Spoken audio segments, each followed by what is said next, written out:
All right. Good afternoon, Rhonda, Ely, everybody else on the call. Glad to have you. We're here to talk about the 2024 inner city visit. We're excited to be going to Ann Arbor, Michigan, this September 15 through 17. And this is just a little preview for what folks on the delegation can expect. So first, the reasons why we do the inner city visit. Primarily, it's to benchmark our region against other peers. We've been doing this for 30 years through the Partnership for a Greater Chapel Hill Carrboro. Aaron can tell you all about almost all of those trips. We've been to a number of primarily college towns across the country. The other reasons we do this is to really learn new strategies to address challenges. We pick places that have a lot of things in common to the Chapel Hill Carrboro region. There's great benchmarking, but also great learning, things that we can take away and adapt and apply back home. It's also a real chance for us to deepen our collaboration among public, private, and the university sectors to make sure everybody's seeing the same things, hearing the same things, and has a better chance to collaborate when they get back home. Learning objectives specifically for this trip. We convened a organizing committee comprised of a lot of past trip attendees, folks from both the town of Chapel Hill, town of Carrboro, the university, the hospitals, small business, a variety of folks to help us shape an agenda. And what they came up with were four top priorities, things that we want to make sure we spend a lot of time focusing on while we're there. Those are affordable housing, downtown development and redevelopment and reinvestment, economic development, that's innovation, business support. There'll be a lot of university collaboration in that, just based on the context of where we're headed. And then the fourth big priority, strengthening resiliency and climate action. There's a lot of room in all of these, and these are not the only things we'll cover. But these are the four top learning objectives. The planning committee also set for us some context, the topics by which we always have to keep front of mind, and the things we'll brief speakers on ahead of time that they may want to bring up while we're on the ground. So these are the things that we keep and hold constant: university impact and town-gown relations, economic inclusion, racial equity, the population and growth rates, regional connections, kind of where our host community sits within the context of others, household income and earnings, education attainment rates, form of government, and politics. We may not have sessions on each of these topics, but these are the things we'll cover as we dig into and learn more about our destination. So it's not a big reveal. We've already announced it, but our 2024 destination is Ann Arbor, Michigan. We looked at, I think, 7 regions with a lot of depth.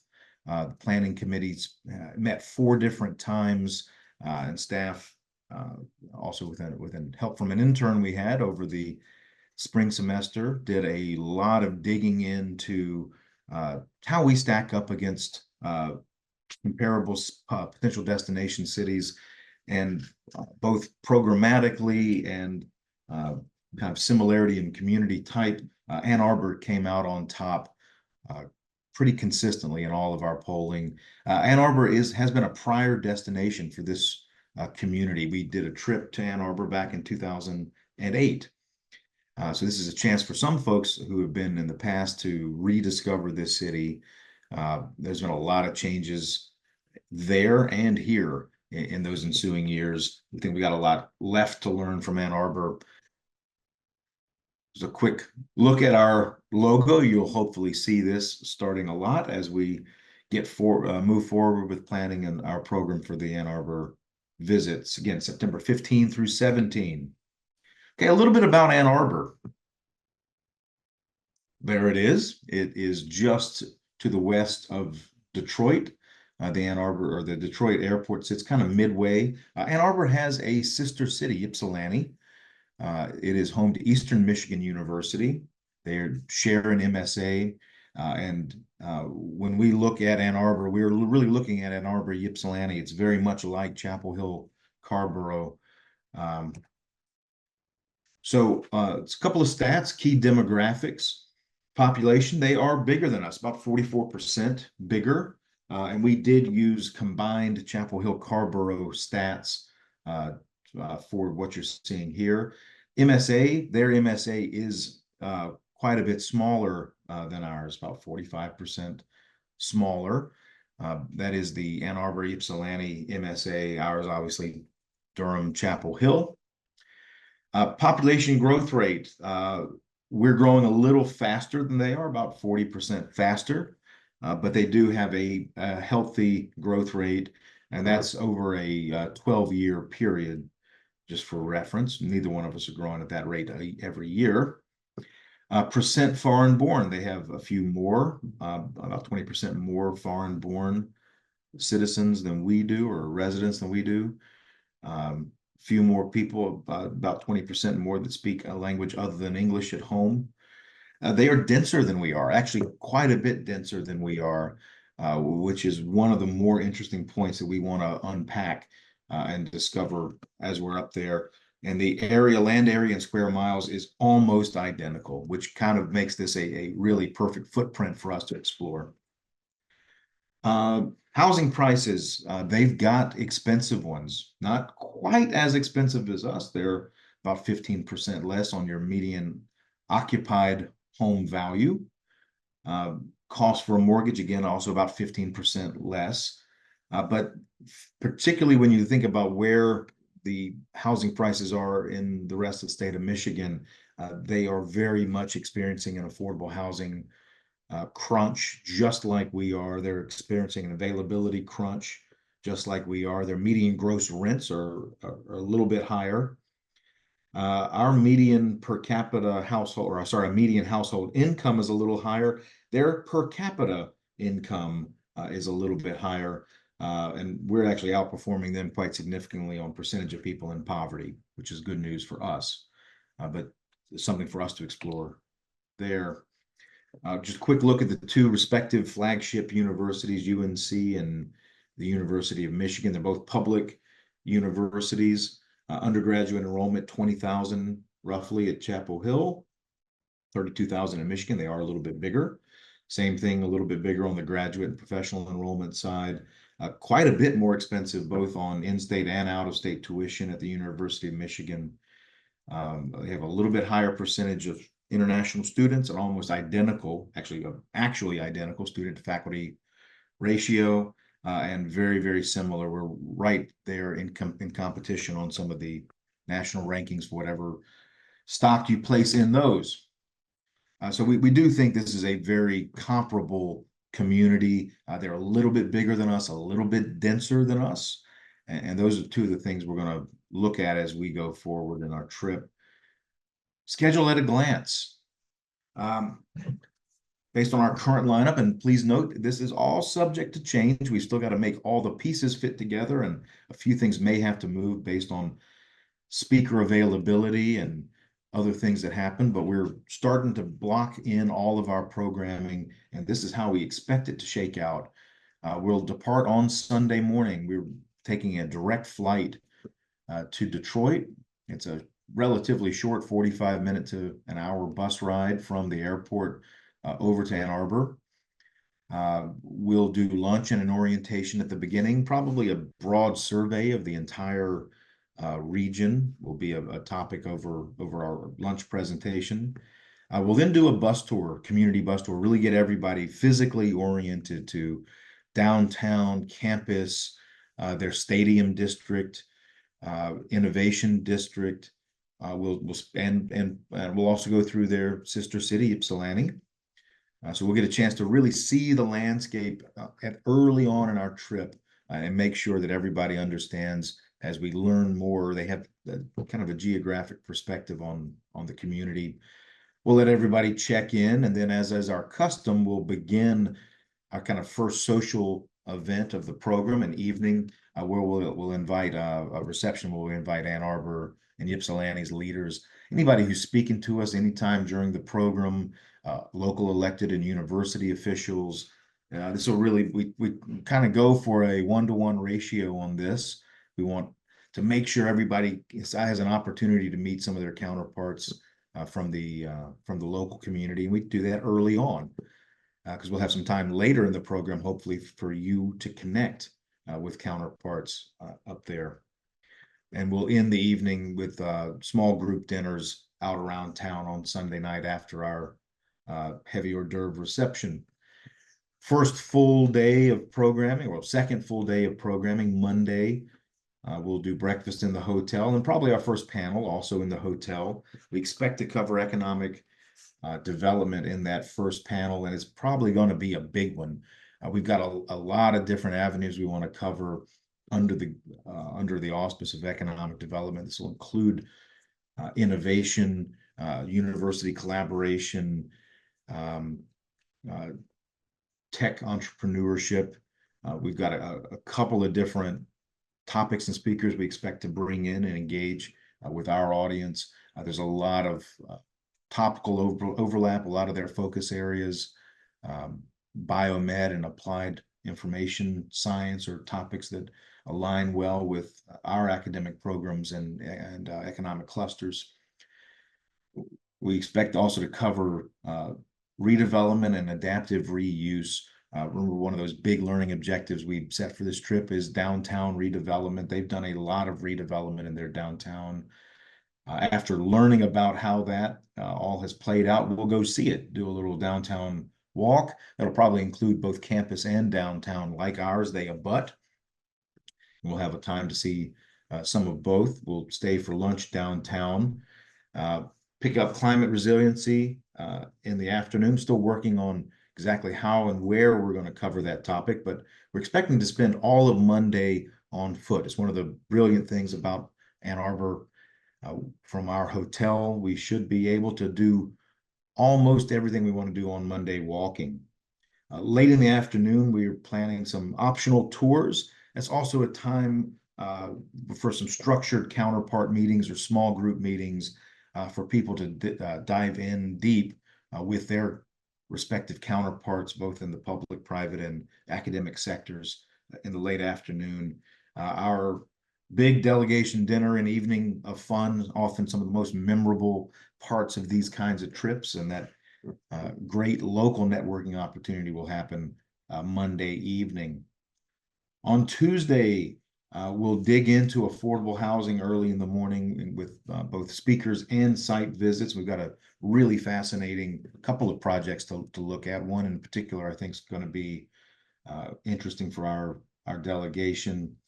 We're also working on a K-12 university collaboration effort that will likely profile on Tuesday before lunch and wrap-ups.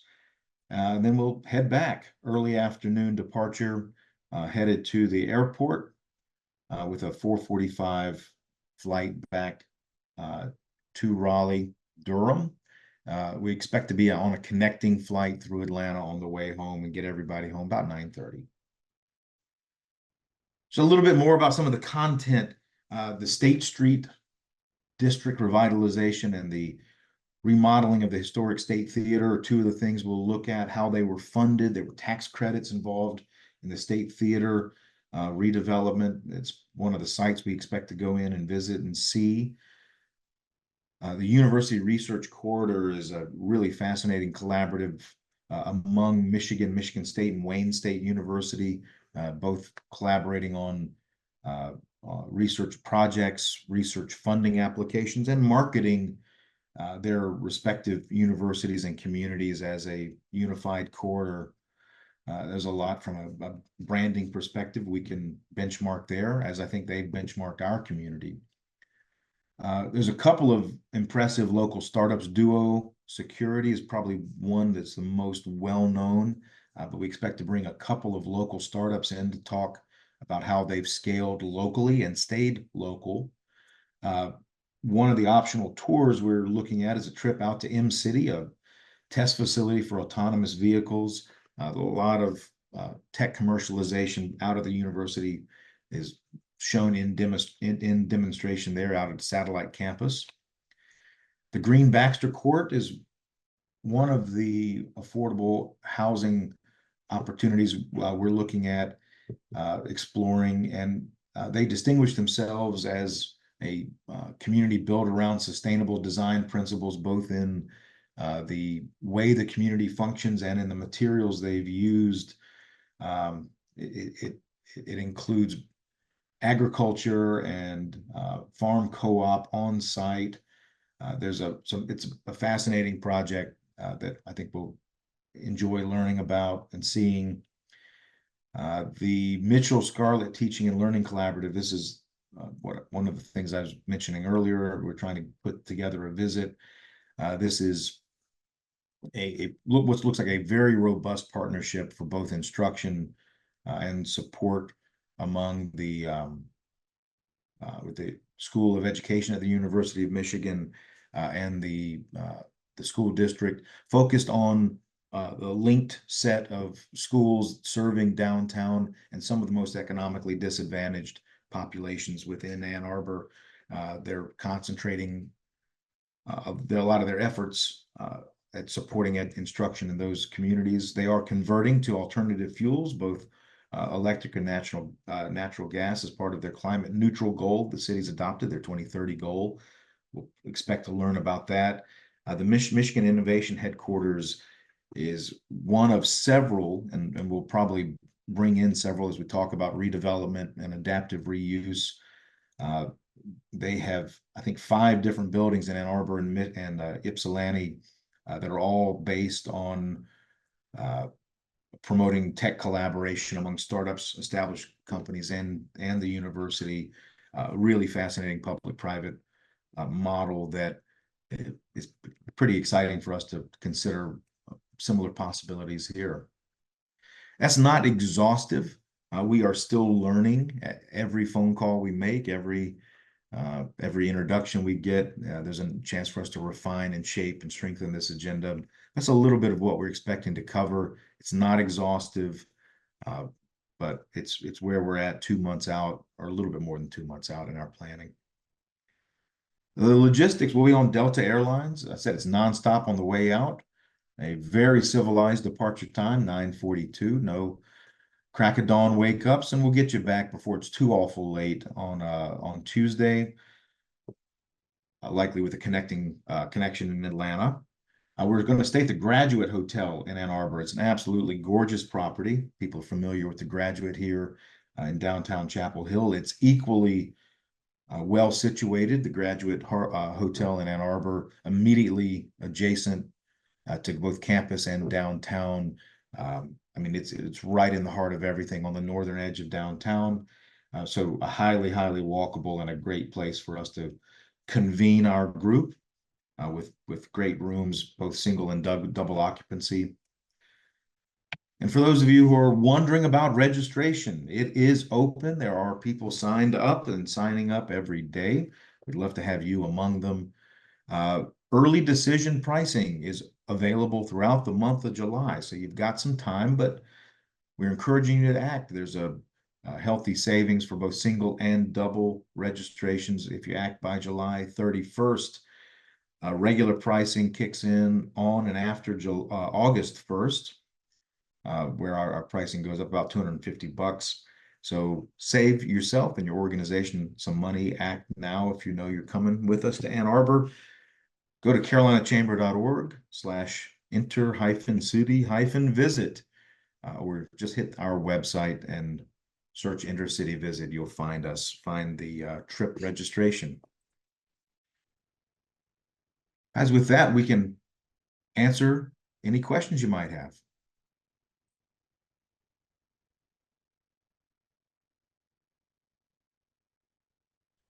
If you would unshare your screen for just a second, what I wanted to add for folks watching is a bit about who's planning to attend.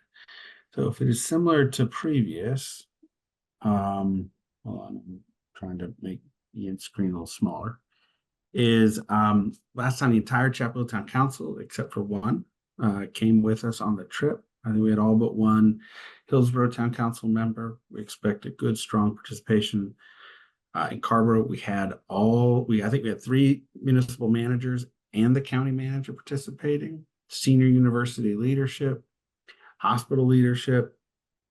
I'll just be honest, some people attend for the things they can learn. Some people attend to who they get to spend 3 days with, and the value for them in building those relationships. Um, Watching Duke Energy and the town manager discuss downtown lighting while standing in the same place at the same time was really, really helpful. And those relationships, I think, have been really durable over time. Yeah, thank you, Aaron. The power of the delegation is a big part of the value of the trip. I think we're privileged to get the opportunity to help organize this, but it really is the community's trip, which is why we put so much emphasis on the organizing committee and having a diverse and broad group of community partners and leaders to help us both pick a destination and prioritize what we want to talk about and focus on. Nice work, Ian. What other questions do folks have?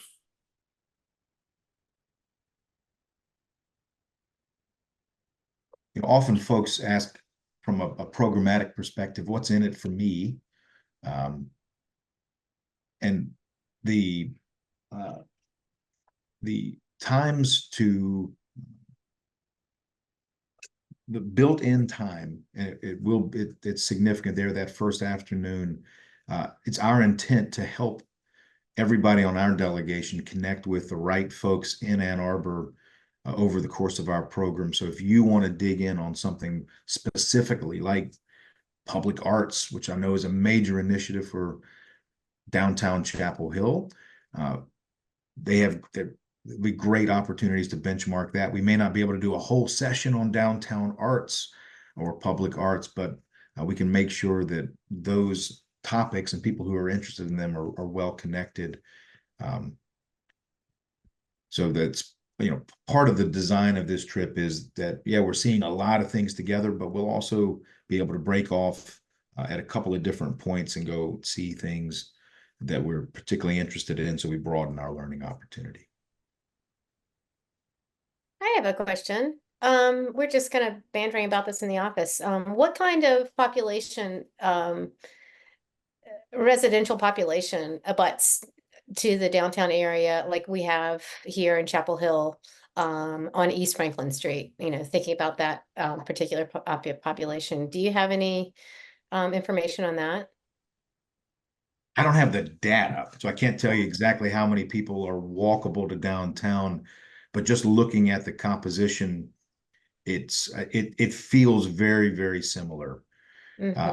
Very similar to us. I mean, there's adjacent neighborhoods to north and south of downtown.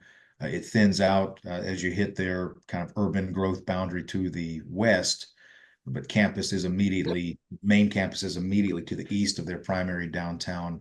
Their downtown footprint's a little bit more square, a little less linear than ours, but it is a highly walkable and residential connected downtown. And part of how they're incorporating medium scale density is one of the things we're most interested in.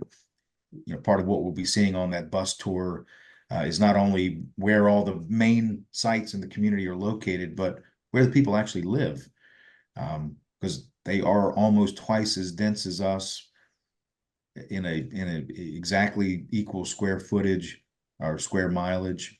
And I don't expect that people are going to feel this is an overly dense kind of place either.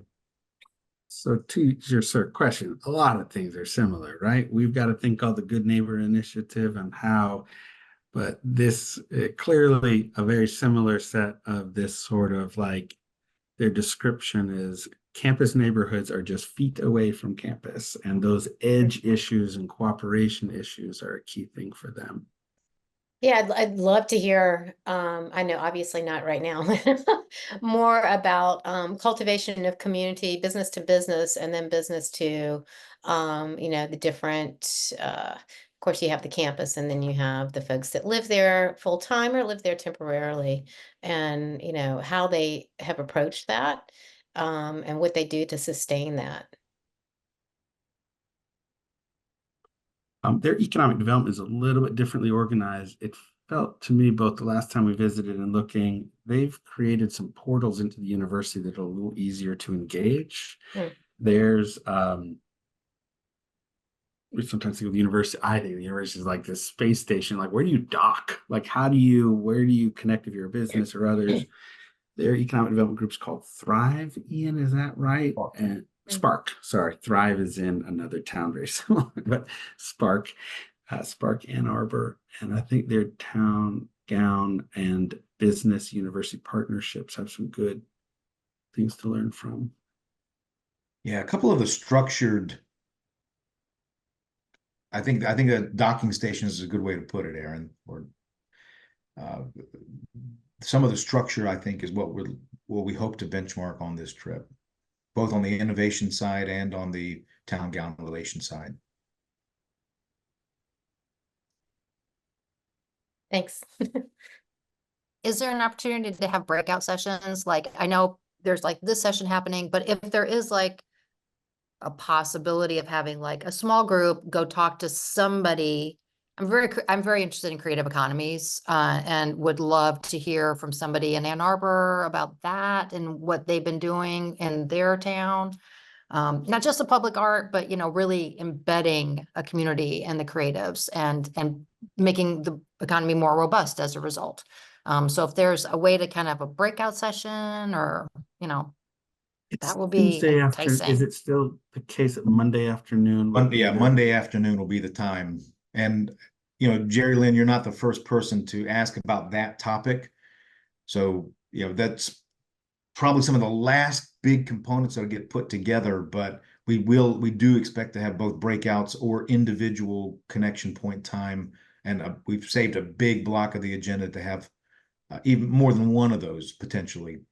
That's if Asheville's trip is an example, we call them optional mandatories. You had to go to one of them, but there were lots of, so one group went e-biking to see, one group went to talk about reparations and how Asheville is working on social justice. One went to take a look at downtown economic development, one did an art. And so one did a habitat housing tour. So some of them we can coordinate, we give you a set of options, but there also might be that you really wanted to go see the XYZ. Well, off you go. It's but we'll create, I don't know, Ian, maybe 5 or 6 of those off on your own around these topics. We'd like shared experience as much as possible. When we all heard the person in Asheville say that it takes 3 months from application to approval to do projects, everybody hearing that at the same time was nice, rather than those that would have volunteered to go to a development session. But the e-bikers also had a raging good time, they say, and became enthusiasts.